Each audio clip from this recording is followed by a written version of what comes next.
Welcome everyone to our annual career fair. Today we have about 14, 15 different professions that will be speaking to us about their careers, their professions, what they liked, what schools they went to, what they didn't like, and we'll be learning more about that career in depth. So without further ado, we want to start. We have programs, we have different careers. We're going to start off with the programs of different colleges, and we're going to start off with Macaulay Honors, and we have Sylvia Zecchi presenting Macaulay Honors. Hi guys. So as Mary said, my name is Sylvia, and I attended Macaulay Honors at Queens College. And we're going to talk a little bit about the things I wish I knew beforehand, and about the things that you think a lot of people think that are going around, but they're not really true. So the first of is you're going to go to the CUNY that you choose. So you apply to Macaulay, and you apply under a specific CUNY application, and that's if you get chosen for Macaulay, that's the CUNY that you go to. If the CUNY doesn't accept you, you don't get to go to Macaulay or that CUNY. Macaulay is not a big part of your everyday life, so make sure you pick a CUNY that you like and that you can get to, and that it's in a good location and things like that. So if you plan it well, you can study abroad more than once with the stipend they give you. So Macaulay offers you a lot of different opportunities, and one of which is there's a fund where you can apply for money to go study abroad. So you can do that you can work it out to do it for a couple of months. You could do it for just 1 month, couple weeks, but you can do more than one thing. You could go, I have friends that went to South Africa, I went to Spain, some people lived in Italy for 4 months, so you can do that as well. And there are really, really cool elective classes offered at the Macaulay building, which is in Manhattan, that you can go to all the time, and they have open resources for you. It's an open space for you to go and work, for you to take classes with different professors that not necessarily has to do with your major, but something really interesting. They offer you they do like events for you, so all of these things are available to you. So don't think that it's just the CUNY or it's just Macaulay. It's kind of a wonderful mixture of both. So does anybody have any quick questions about Macaulay as we go on? Macaulay? How competitive is it? So I went to Queens, which is less competitive, and I had a friend who applied to Hunter, which was a little bit more competitive. Hunter as a college on its own is competitive, so the Macaulay program is kind of even more competitive than that. They have certain like cutoffs for grades and for like SAT scores, but it's also about your full well-rounded application, not so much like a number that you have in your GPA, do you know what I mean? So take a chance and apply to your top 3 CUNYs in your Macaulay application. It's not going to hurt you.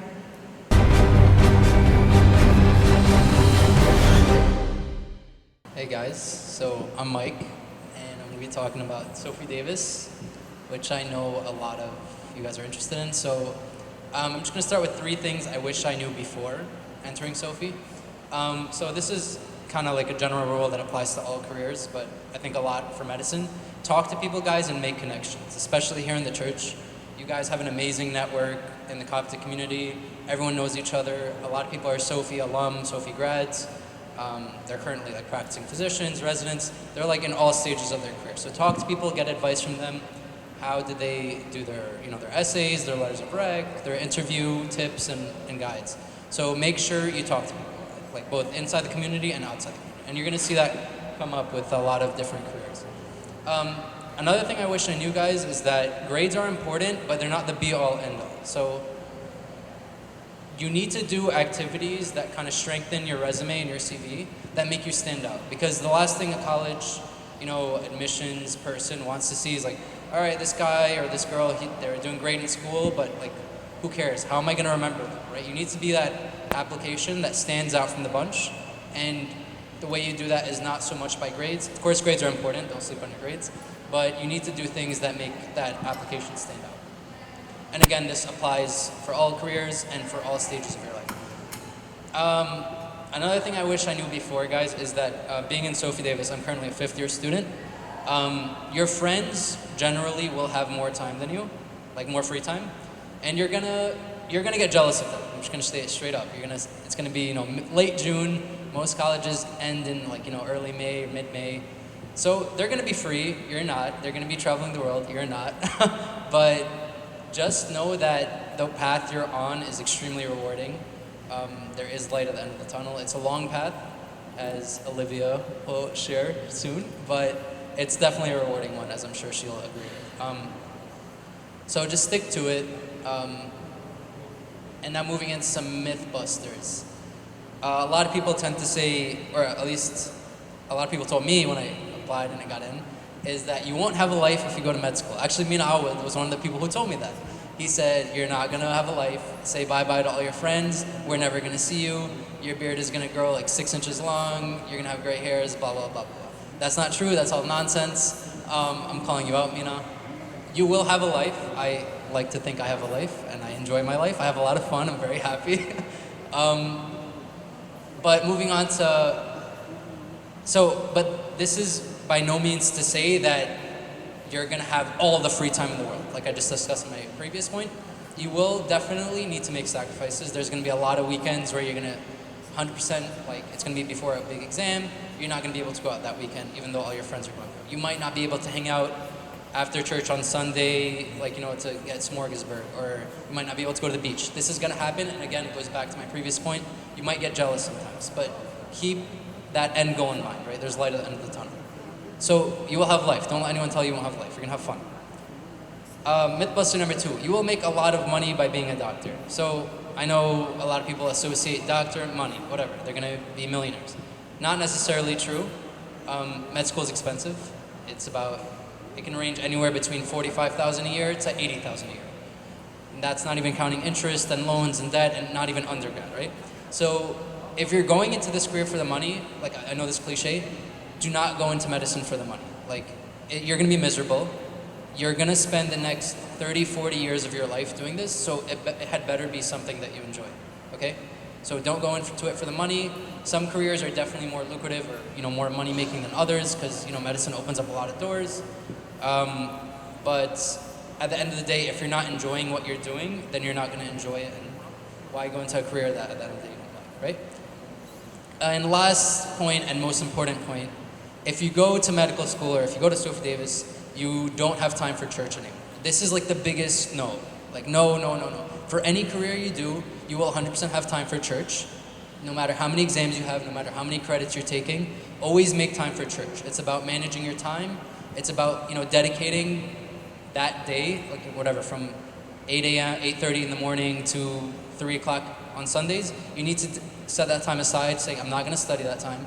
I know I have an exam in 2 weeks. I'm going to study a bit more during the week so I could have some free time on Sunday, go to liturgy, go to the meeting, whatever it might be. So never let anyone, I know a lot of people personally that have just stopped coming to church during their professional years. Don't ever let your education get in the way of church because they go hand in hand, right? Without church, what are we doing here, right? That's what makes your career. Any quick questions about Sophie Davis Med School?